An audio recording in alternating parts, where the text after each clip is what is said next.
ಇಂದು ಹೋಲಿ ಬಂದೈತಿ, ರೊಚ್ಚಿ ಗೆದ್ದು ನಿಂತೈತಿ, ಕೇಸರಿ ಬಣ್ಣ ತಂದೈತಿ, ಇನ್ನ ಮುಂದ ಸುಡತೈತಿ.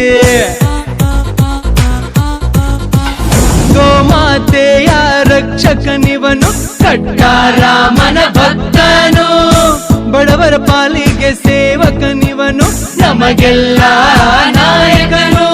ಗೌಡ್ರು